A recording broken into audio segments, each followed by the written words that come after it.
We're joined right now by Florida's head coach, Todd Golden. Coach, good morning. We'll ask you to make a statement, and then we'll take questions for 30 minutes. Good morning. Great to be here with you all. Just really proud to be here and proud of our group for the way we performed last night and found a way to beat a great Auburn team. Thought we did a great job in the second half, just raising the bar with our toughness, our physicality. Defended really, really well. Won the battle of the boards, which I thought was a big part of that victory. And obviously Walter and his teammates stepped up late, making big-time shots that allowed us to pull out this victory. If you have a question for Coach Golden, please raise your hand. We're going to start with Kevin from Gainesville. Yeah, Kevin Brockway, Gainesville son. Todd, obviously Houston leading the nation in scoring defense or a rugged team. I know you've seen some of those kind of teams in the SEC, particularly a team like Tennessee, but just the challenge of dealing with their physicality and how much have you dived into the film yet in terms of how they play defense and what you guys are going to need to do? Yeah, no, they're the best defensive team in America, and they have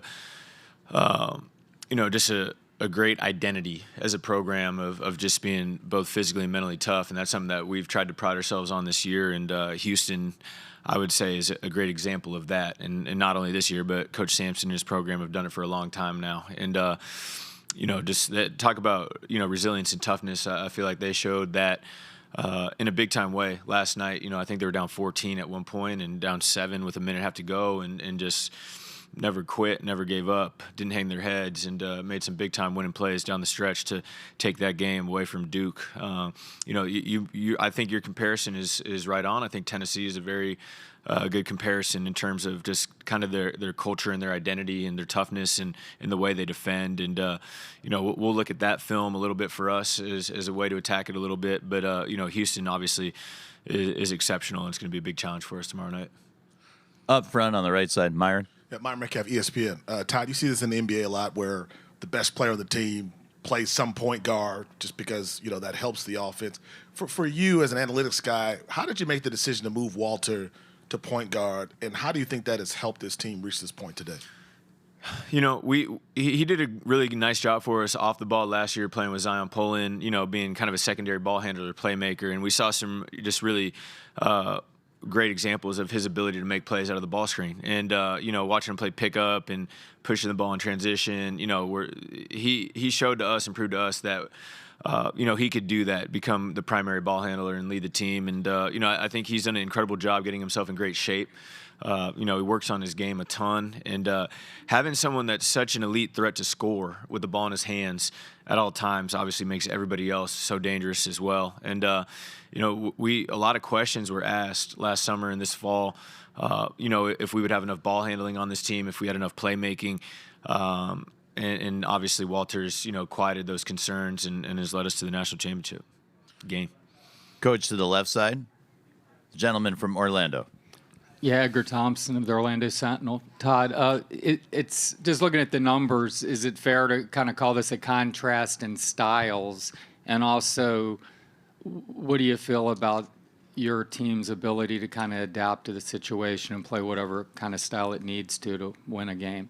Yeah, it's funny. Analytically, like us in Houston, on Ken Palm, our efficiency margin is like within 0.1 of each other over 100 possessions. And obviously we're an elite offensive team and a top 10 defensive team. They're a top 10 offensive team and elite defensive team. And so, I do think it's going to be a contrasting little battle that way to see who can, hopefully we can get the game up and down a little bit. They're going to impose their will just as they've done on everybody this year. And we're a pretty tough team also. So, we're going to have to do a better job than we did last night. I thought first half we let Auburn take it to us a little bit. We can't allow that to happen tomorrow night. But they're absolutely an elite team, and the way they guard, they're going to make it really hard on us. I think they'll pressure the ball screen and try to get the ball to Walt's hands, but they rotate, they're long, and they just play so hard and they're so tough that we're going to have to have great mental and physical toughness for 40 minutes if we want to give ourselves a great chance tomorrow night. Coach, over on the right side, we're going to go fourth row, then fifth row. Hi, Coach Joshua from IUND. Yesterday, there was a 10.5-minute period towards the end where Duke could only make one field goal. Was there any notes that you could figure out on that Houston defense down the stretch that will make sure that your offense doesn't have a single period like that tomorrow? You're asking if you said our defense against Janai last night. He only made. Sorry, you said Cooper Flagg only had one. Yeah, got you. Yeah, I mean their defense worries me a lot. Absolutely, and you look at a guy like Tugler, Roberts. They have incredible length and athleticism and physicality inside the paint. They wear you down. They make it really, really hard on you. And so, I mean, it definitely concerns me. I think we're going to have a couple different ideas and a couple different pitches, for lack of a better term, to throw at them late in the game, because I do think there's going to be some issues for us out there, and if we don't kind of troubleshoot well, we'll be in trouble. But we're a pretty elite offensive team, and we'll lean into that and allow our guys to go out there and try to make some plays and see what happens. Yeah. That same area, one row back. Yeah, Kevin Sweeney, SI. Todd, obviously, Condon and Walter's backgrounds playing other sports have been pretty well documented. But I know Elijah and Tommy were also pretty big football players. Mm-hmm. I guess, how much have you guys valued multi-sport guys in the recruiting process, and what do you think that those type of players bring to the table in this day and age? It's definitely happened. I don't know how, if it's necessarily like happened on purpose, or if it's more of just like the type of guy that we like.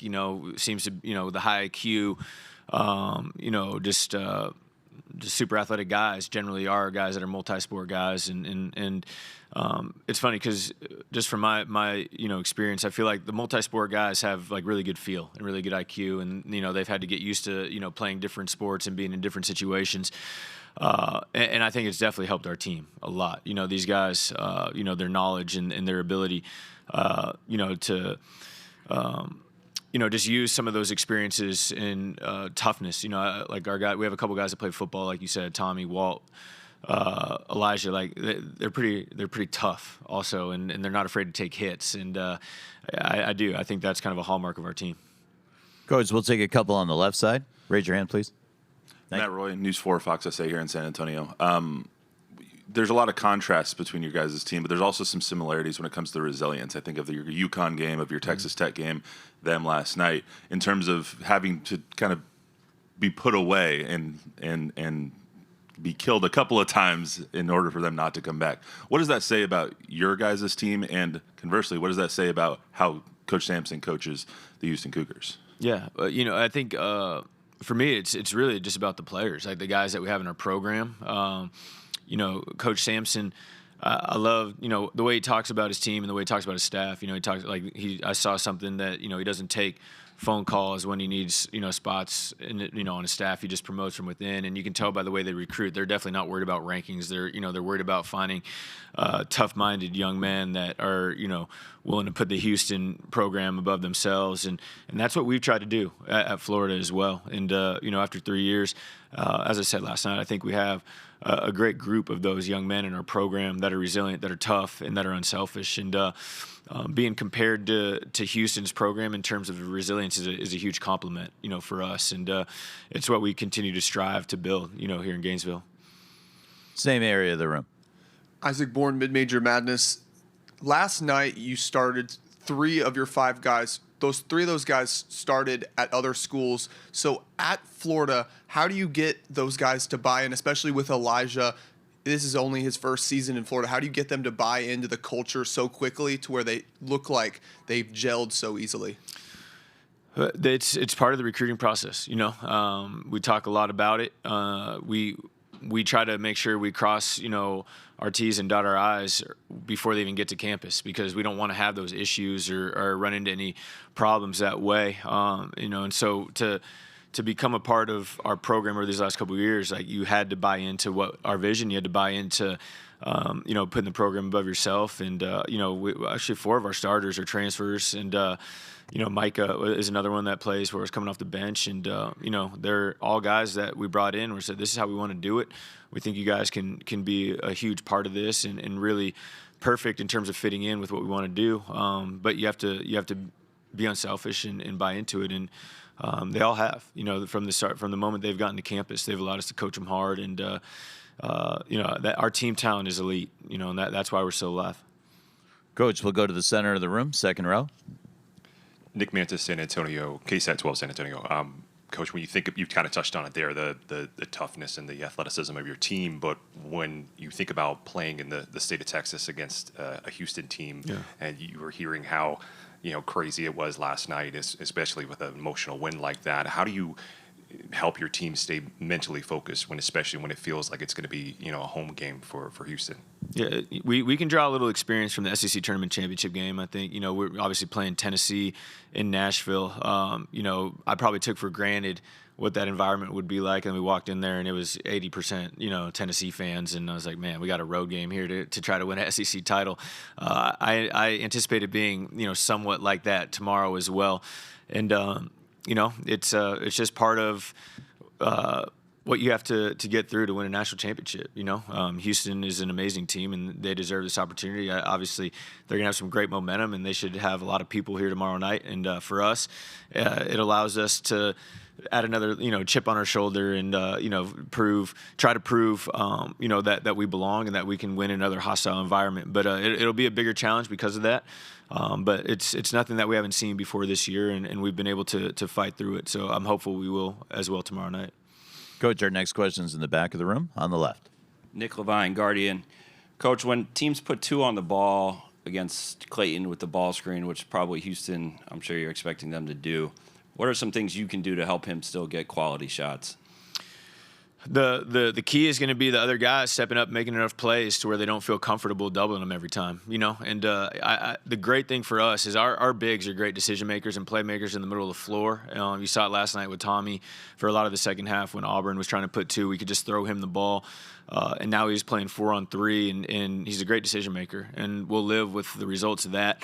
If our bigs are able to hit a couple pick and pop threes in the middle of the floor, I think that'll be really important because, that's something that might take away a little of their aggressiveness in the ball screen coverage. I think he's going to be capable to run around it a little bit and, keep them on their toes in terms of whether he's going to get off of it quick and let somebody else make the play or try to get in the paint. So, it's going to be a challenge. And again, I think the other guys, as we've done all year, are going to have to step up and take advantage of, having 4-on-3 after he uses a ball screen. That same part of the room, left side. Hey, Todd, Noah Ram, Gainesville Sun. Just talk about how contrast, sticking on that theme, you and Kelvin, I think Kelvin was already coaching by the time you were born. Going against a coach like that who has all that experience and has seen it all, what kind of challenges that bring for tomorrow night, especially that he's also coached in now a couple of Final Four games? Yeah, he's just an amazing coach. That's the biggest challenge. He's done it at an incredibly high level for a long, long time at a lot of different places. And, Coach Sampson in the Houston program is definitely, one of, if not the toughest programs in America, and they've been doing it for a long time. And, in my estimation, a little underrated as hard as that might be to believe. Like they're just an elite program, and they're so consistent. They're so tough. 19-1 in the Big 12 this year, 18-game winning streak, I think, right now that they're on. And, it's a huge challenge for us. But for us to continue to put ourselves on the map and continue to get Florida basketball where we want it to be, tomorrow night's a great opportunity. We got 40 minutes for one chance, to win a national championship and, continue to put ourselves in that conversation. But obviously he has a longer resume than I do. He's been at it a little longer than I have, and it's going to be a huge challenge for me, to compete against him tomorrow night. Left side, Orlando. Yeah, Mike Bianchi, Orlando Sentinel coach. Obviously, Gator Nation's very excited right now. It's been almost 20 years since they played for a national title in football or basketball. I'm curious, have you had any memorable interaction with a longtime fan or a booster or something that sort of stuck out, that they just expressed their gratitude about how excited they are? When we got back to the hotel last night, there were a lot of people there that were fired up and really happy about our advancing to the championship game. And it's been awesome, man. These last couple of weeks, I go back a month, I feel like we've gotten some really good momentum. And, winning the SEC title, tournament championship, ever since then, we've gotten a lot, well, really before that, but that was really when the support, started coming in waves. And it's been awesome, man. Our players really appreciate it. Our staff appreciates it, and I know our fans and our alums and our boosters enjoy being back in this environment, being back, having an opportunity to compete, to win a national championship, and we're just hopeful that we can continue to bring them joy and have them be able to enjoy the experience. Back to Myron up front. Coach, we reached halftime. Todd, what were some of those early practices like, and some of the growing pains that maybe Walter experienced when he made that switch to point guard full time, and how has he evolved since then? He's done a pretty dang good job of it all year. I think the conditioning part was a huge key. Just the way I think for him, going to get NBA workouts last spring and summer, spring, summer, whatever you want to call it, I think was really, really big for him too, to be able to get some good feedback from 6 or 7 NBA teams. It really motivated him, and he was a good hard worker prior, but I feel like after he got back from the combine, it was like he wasn't going to be denied. He just really raised the bar in terms of his work ethic, and we felt really good all summer, watching these guys play and practice, that he would be able to handle it. And, we had enough weapons around him with Elijah and Will in our front court being so good with the ball, and then Zell and shooters coming off the bench, that he would be in a position to be successful. And, obviously he hasn't been perfect all year, but he's been pretty dang good over these last couple months. And, again, I'm just really happy for him. Midway back on the right. Coach Mike Miller, Field 68 Daily. You got your first NCAA tournament win this year. You're playing for a title tomorrow. It must feel like there's this really steep learning curve you've hit over the last 3 weeks. Are there any significant lessons you've taken from these games? Because you guys have had all sorts of outcomes. You've had all sorts of performances that went down the wire. You've had dominant performances. Are there any specific lessons you've had and you're applying right now? It's just not.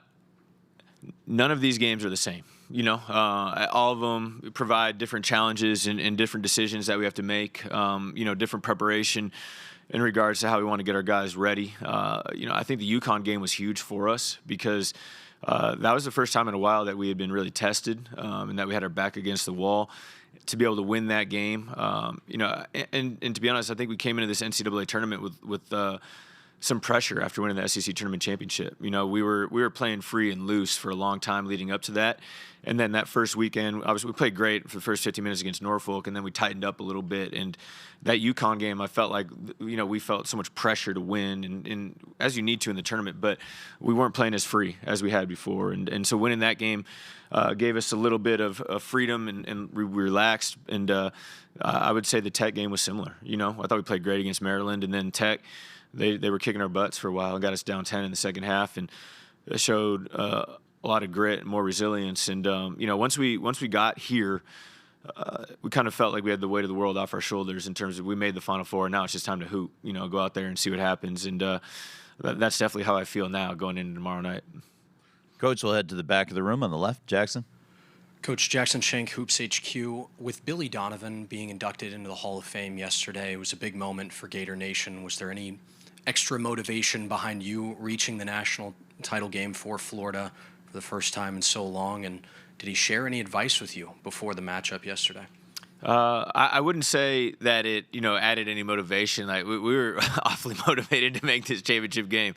Regardless, I would say it was really neat, to be able to do it with him in the building, with him being honored, and for all of our fans and supporters that were here, just an incredible full circle moment, for him being celebrated at halftime, 20 years ago, him leading this program to back-to-back national championships. I think it was pretty special for them to see him and watch him being honored, and then see us be able to win last night. And I didn't speak to him before the game, but it was funny because Torian, said they caught eyes at halftime, and he said, "You guys are gonna be fine. Just stay the course. You guys will get it done." So I appreciate him believing in the Gators last night. Coach, we'll go to the back of the room on the right. Joe Duarte from Houston. Joseph Duarte, Houston Chronicle. Todd, as you dive into Houston, I was wondering what you can gather from L.J. Cryer and just his ability from the three-point line and kind of how you defend that or what makes that so tough, what he does. Yeah, they're obviously an amazing team. They're LJ and the rest of their perimeter all shoot the ball so well. Him, Sharp, Uzan shooting the ball great. A guy that wasn't thought of as a elite shooter prior to getting to Houston, and he and their staff they've done an incredible job getting him confident from behind the line. They're a unique team. They don't necessarily finish great from two. Their 2-point field goal percentage is lower than you would expect for an elite team, but they shoot the ball great from three. And I'm not sure how analytical they think about the game, but they're an incredibly efficient analytical team. They don't turn the ball over, and they get back all their misses. And they're very difficult to defend because of that. And I think a big part of this game tomorrow is going to be the battle of the boards. Whatever team is able to gain an advantage there, I think is going to give themselves a great chance. We have to take care of the ball.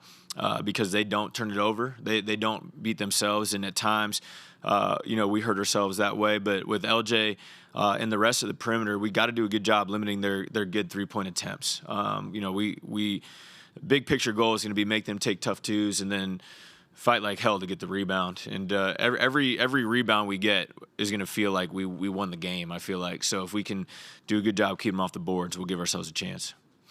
Third row, center left. Hey, Matthew Lerma with Spurfict. Both you and Houston turned up the defensive intensity in the second half of your games, and I just was wondering, how do you think you stand up against them defensively, and what are Ruben and Oliver's roles specifically against Houston coming up on Monday night? You said Ruben and Oliver? Who's Oliver? Give him the microphone back. The really tall guy? Yeah, he's not playing this year. Okay. Yeah, but anyways, sorry, the question was about guarding their bigs. Ruben? Yeah, I mean, just obviously, per usual, I thought our front court was super important for our victory yesterday. Janai had a great first half, but I thought we made him work really hard to have that first half. And in the second half, I just thought our depth played out pretty well. Having Micah, Tommy, Ruben, and Kondo being able to run bodies at their front court was effective, and they did a great job guarding them one-on-one in the second half, and we're going to have to do the same thing tomorrow night. On the left side toward the back. Fransbury, Gator Bait. Todd, have you had the chance for it to sink in yet that here you were not all that long ago, a walk-on at St. Mary's, and a short time later, you're coaching for a national championship. Have you had a chance for that to sink in at all? Yeah, I mean, it's definitely, it's been an awesome journey, man. I've been super fortunate, and I talk about it a lot. I played for a great coach, great coaches at St. Mary's, and Randy Bennett and Kyle Smith, and I feel like those guys gave me my backbone as a basketball player and as a basketball coach, and Coach Kyle Smith and I laugh about it all the time. He talks about if you're able to make it through the St. Mary's program, you kind of get a badge of honor because it's you got to be pretty tough to make it there. And I was there for 5 years with those guys, and the first couple as a walk-on, and earn your stripes that way. But I do think that gave me a great base and foundation. And then obviously working with Bruce, gave me some other great experience. But I've been fortunate to be around great coaches, and I feel like I've learned a lot from those guys, and try to impart some of the wisdom that I learned from them to my players and my staff, and along with those different things, just being myself. And probably happened a little faster than some people thought it might, but we're here now, and we're 40 minutes away from being national champs. We got to beat an incredibly difficult team on Monday night, but we're in the arena, and at this point, that's all I could ask for. We'll go back to Edgar. Todd, personally, do you relish going up against guys with so many years of experience? I mean, a lot's been made of your youth. I mean, it was shaping up to be the two youngest coaches going against each other, and now it's you and Kelvin Sampson. Do you relish those opportunities to go against super established Hall of Fame caliber guys? I mean, it's an honor to be able to do it. I'm just happy we're still playing. I don't really necessarily. I mean, obviously we respect everyone that we're playing against. We don't fear people. We respect them, and that goes for the coaches as well. All these guys that we're competing against at this point are either Hall of Fame coaches or potentially on their way to being Hall of Fame coaches, or really really successful head coaches, and the fact that we've been able to compete and stay alive, through 5 games in the tournament, I'm incredibly proud of that. And, this is a great opportunity again for us tomorrow night. Coach Sampson's a Hall of Fame head coach. If we're able to beat them, it'll be a great honor. And, just having the opportunity is something that I don't take for granted. Up front on the left, Aaron. Todd, Aaron Beard with the Associated Press. In recent years, the NCAA has kicked around the idea of a joint Final Four with the men's and women's in the same city, a kind of a big extravaganza of basketball, basically. Now as someone that's experienced, the men's side's biggest stage, I'm curious what your thoughts would be if something like that, if it ever came to fruition. I think it could be awesome. I don't have a great answer or understanding of what the logistics of that would look like. I think it might be a little difficult to be able to do that. But, the women's Final Four has been incredibly exciting. I think it'd be pretty neat to be able to bring, the fan bases of both the men's and the women's side together and have an experience like that. There's never too much great basketball that you could have going on, at the same place at the same time, especially, in the collegiate ranks. Up front on the right, back to Myron. Todd, your team has had a bunch of explosive runs, throughout the season, throughout the NCAA tournament. What role do your rim running bigs have in your ability to do that?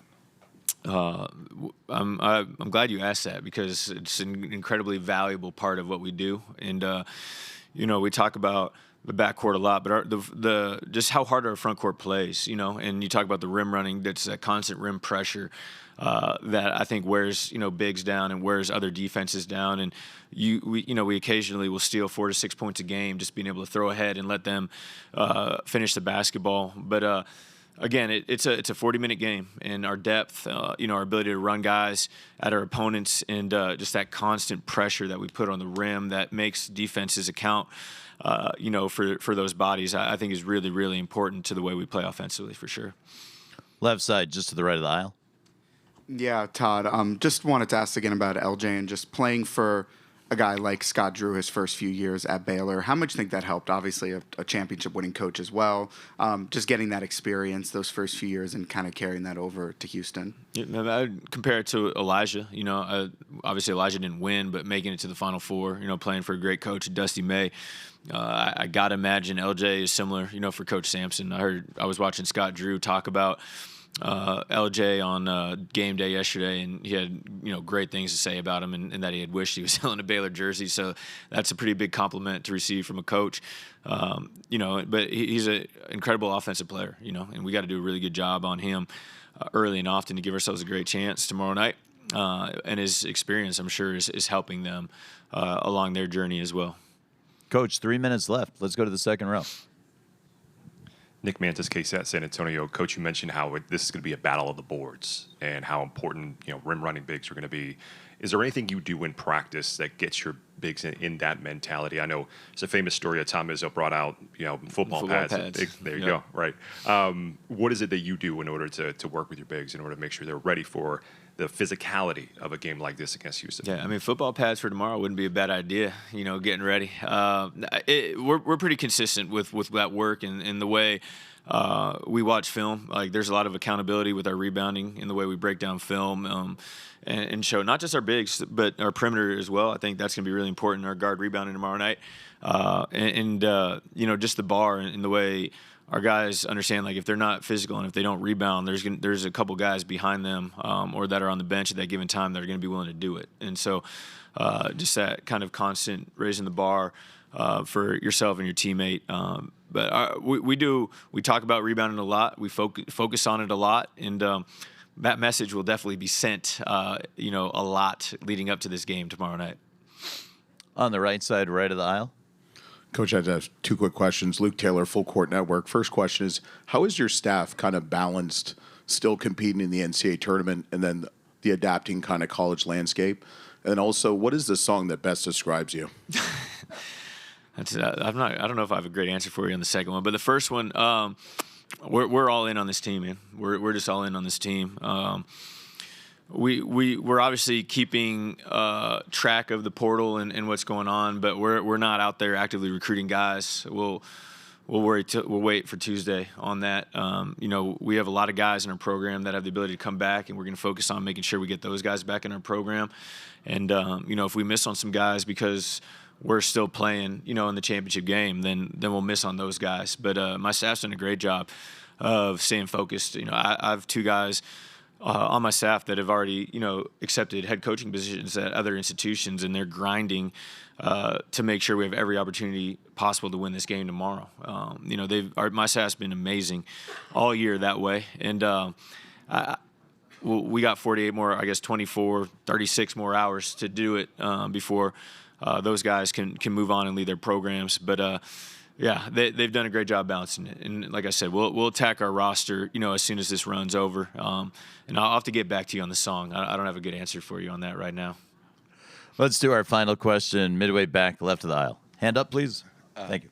Adi Joseph, CBS Sports. You told my colleague Matt Norlander a couple years ago you didn't want to draft guys, you wanted to sign free agents, as in transfers over recruiting. Your effort was going to be, when you first took over the program, you want to put your effort toward the transfer portal. I'm curious how that's played with your roster building and how guys like Denzel and Thomas and Alex have sort of fit these are the freshmen I want. Yeah. How has that come to be? At that point, and I'm pretty sure that was when Matt was flying around with us when we were recruiting. We needed an influx of talent in our program and fast, and so we focused that first year, and really after our first year in the portal and making sure that we could kind of get some, for lack of a better term, guys that could help us in the moment moving forward. And with that being said, though, we have done a really nice job of finding the right young guys, to recruit and to bring into our program. We had three guys were committed to Florida when I was fortunate enough to get the job. 2 of them decommitted and left, and Denzel stayed the course. And I remember driving down with Jonathan Sapphire to Orlando to go meet with him, and we were kind of, just thinking about, all right, what are we going to have to do to make sure he stays and wants to be a part of our program. We walked in to his house, sat down with him and his parents, and after a minute, he's like, no, I'm good, man. Like, I want to be a Gator. Like, I'm coming. And we were really excited about his mentality and his willingness to buy into what we wanted to do. And then with Tommy and Kondo, as we had said, we were focused on bringing in some older guys, but both those guys had great attitudes, great work ethics, wanted to be at Florida, and we thought they had really good potential.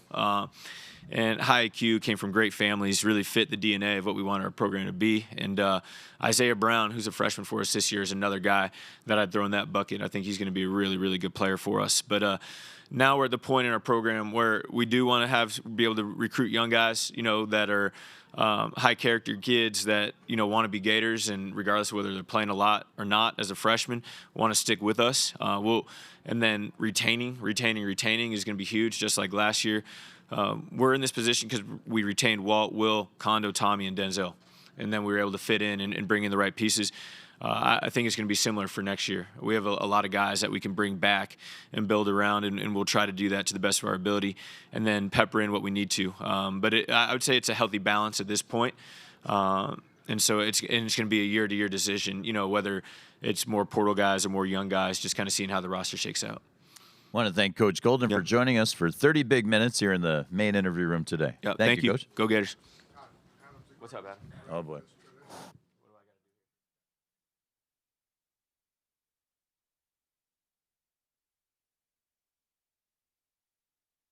I'll throw it back to you. Easy Thanks, enough. One Coach. more? 2? That was a boner. There you go. We do the third one. Well, the Keem Olajuwon's in the next game. All right. That's enough cardio for one day. Elijah Martin and Walter Clayton Jr. join us on the dais next.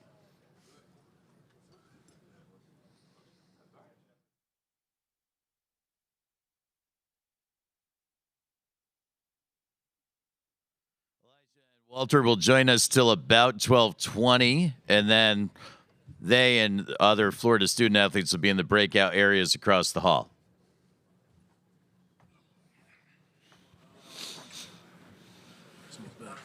Good afternoon, fellas. We're looking for the first question for Walter or Elijah. If you have a question, raise your hand. We'll send the microphone right over to Myron to get things started. Myron Metcalf, ESPN. Walter, what were those conversations first like with Todd when he was talking to you about moving to point guard full time, and how comfortable were you with that move? He just told me that he was gonna put some trust in me, to have the ball in my hands a little more. Obviously with ZP leaving this past year, and I played point guard in my life before. I've had the ball in my hands, so it was smooth. I was confident, and these guys around me, they helped me be confident in that move also. Next question, one row back. Brett Friedlander, Saturday Down South. Elijah, have you had an opportunity to watch the replay of your dunk or see the still shots, and what was going through your mind when you left the ground there? And then Walter, what was your reaction to it? Yeah, I just seen the replays. I'm getting tagged all across the blogs and stuff like that. So what was going through my mind was just get 2 points, honestly. When I seen him, he was kind of late. Then I had a chance to punch it, and I did it, honestly. So reaction? I've been waiting for him to dunk on somebody all year, so I'm kind of like in the back of everything. I'm like, ooh. Yeah, but it looked a lot better in real life, man, in real time. But I don't think the video doing no justice. Up front in the center. Graham Hall, 247 Sports. Much has been made of the assistant coaches that you guys have, but Elijah, I want to ask specifically, how much do you think Victor Lopez has not just helped keep you guys fresh throughout the NCAA tournament, but improve you physically, just given how much of a veteran you are in the college game? Yeah, man, Vic's great at what he do. We enjoy the weight room. We have an unbelievable time in there. It's not torture or anything. It's fun. So, in the way we do it, we get better at it, whatever we do. So, all the way in the back on the left, John, raise your hand. John Clay, Herald Leader in Lexington. For both you guys, how do you feel like Coach Golden's analytical approach, heavy on analytics, has made you a better player? Walter first, please, then Elijah. It just kind of gives like a different viewpoint, of the game, of what's a good shot, what's a bad shot, what percentage of the shots are we getting back. So it kind of gave me a different viewpoint, coming here, and definitely enjoy, learning that side of the game. Yeah, like Walter said, honestly, it's a different perspective of basketball, honestly, and it's just a credit to him and how smart he is and how good he do his job.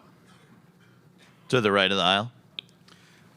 This is for Elijah, Noah Ram, Gainesville Sun. When Coach was out here, was talking, kind of comparing LJ Cryer to you, playing for, a great coach, transferring over, having postseason experience. Just talk about how him being in, as a freshman, winning a national title, and then coming to Houston, what difficulties that could provide, knowing that he's kind of seen it all.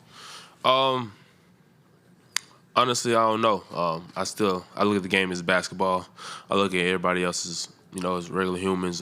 No discredit to him, but I'm just excited for Monday, honestly. So we'll see what that brings. Fellas, Chris Harry's trying to hide from us all the way in the back and on the right, but we found him.